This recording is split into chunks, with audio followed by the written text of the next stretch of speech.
In the province of Yamagata, among mountains covered with snow and silence, stood a village whose name has long been forgotten.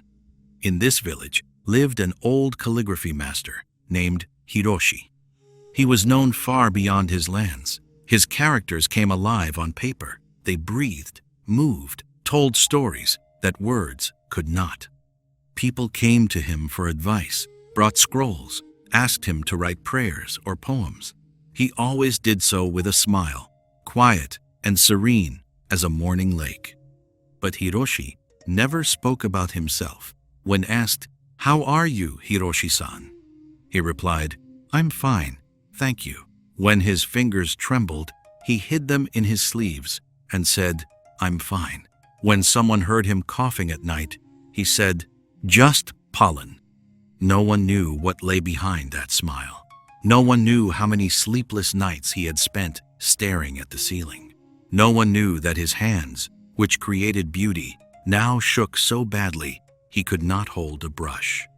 No one knew that his wife, who had died 5 years earlier, was the only person he ever told the truth. With her death, he retreated into himself, like a snail into its shell, and never let out another sound, another word, another tear. He was alone. His children had grown and left. His friends had aged. His students had scattered. Only he remained, an old man sitting in his small room, staring at blank paper, telling himself, "I'm fine."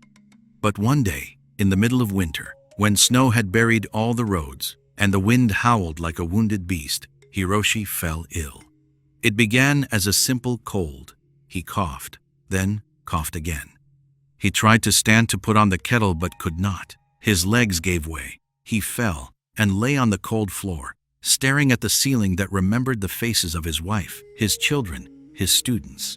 He whispered, "I need to rest a little," and closed his eyes. A day later, an elderly neighbor, who sometimes brought him rice cakes, knocked on his door. No answer. She knocked louder. Silence. She pushed the door. It was unlocked, and found Hiroshi on the floor, motionless, his breathing barely visible. She cried out and ran for help. Neighbors came, moved him to a mat, called a doctor from the next village. The doctor arrived a day later. The roads were blocked. He examined Hiroshi and shook his head. "Pneumonia. Severe. If you had come earlier, I could have cured him in a week.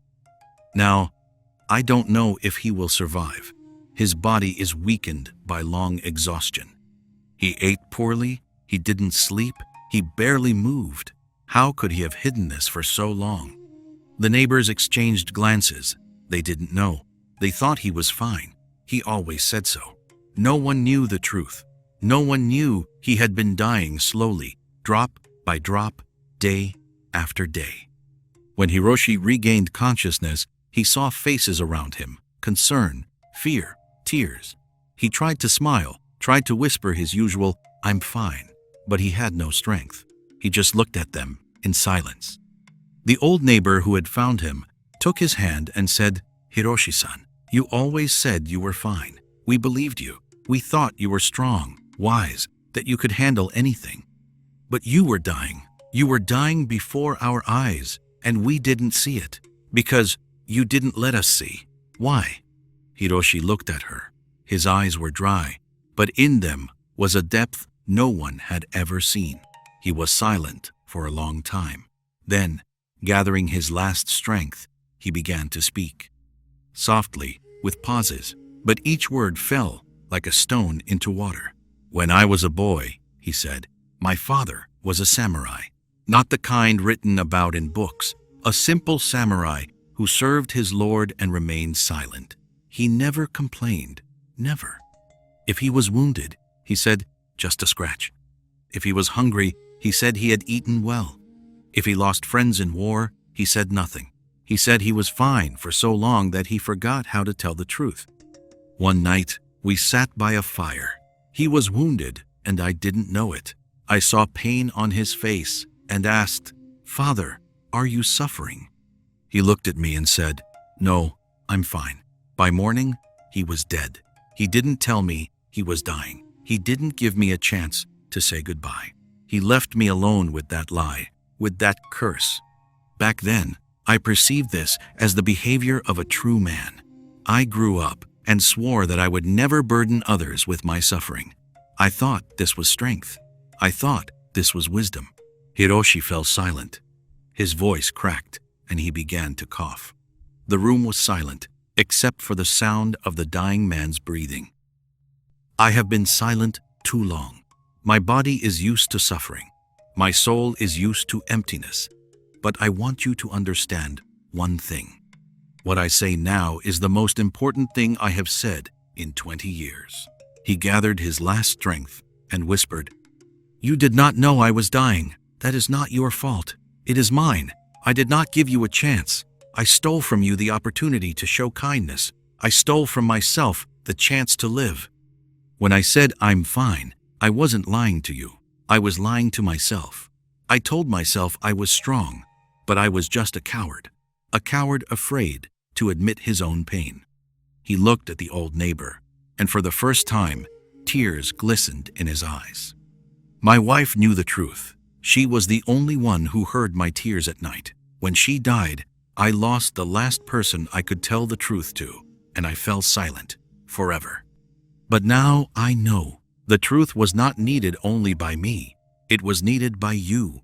It was needed by my wife. It was needed by my father. He didn't tell me the truth, and I didn't tell it to you, and we all remained alone. The old neighbor squeezed his hand. Hiroshi-san, we understand. We lie too. We say, I'm fine, when it's not true. We're afraid of seeming weak. But now, you have taught us a lesson we will never forget. Hiroshi's face softened. He smiled. Not the mask he had worn for years, but a real, quiet, weary smile. Thank you, he whispered. When I die, do not say I was strong. Say I was a man who was afraid, but who finally learned to tell the truth. Tell everyone who will live after me. Never say, I'm fine, if it is not true. For that lie is like silence that wraps itself around a dying house. Those who stay silent when they are suffering are not strong. They are just dying alone. But those who speak the truth, even if it is bitter, even if it is frightening, they live. And they allow others to live. Because truth connects people, and lies separate them forever. He closed his eyes. His breathing grew fainter. The old neighbor held his hand, but she felt him slipping away. She whispered, Hiroshi-san, you did it. You told the truth. Now you are free. Hiroshi did not answer. His breathing stopped. His face became calm, like the still surface of a lake. He left as quietly as he had lived, but in his death was the truth that had been absent from his life. His grave bore no grand inscription, just one character, which he had written a few days before his death when he found the strength to hold a brush. It meant honesty. Since then, in that village, no one says, I'm fine, if it is not true. They are no longer afraid to say, I have difficulties, or I need help, or I am afraid, and people come and help because they know that truth is not weakness. It is the only bond that holds the world together.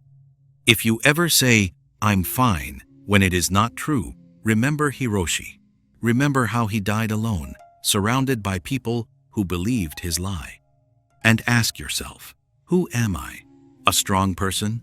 Or simply a coward afraid to admit my own pain? And when you tell the truth, you will feel someone take your hand, not because you asked, but because you stopped hiding your need. And need is a bridge. And on that bridge, you are not alone.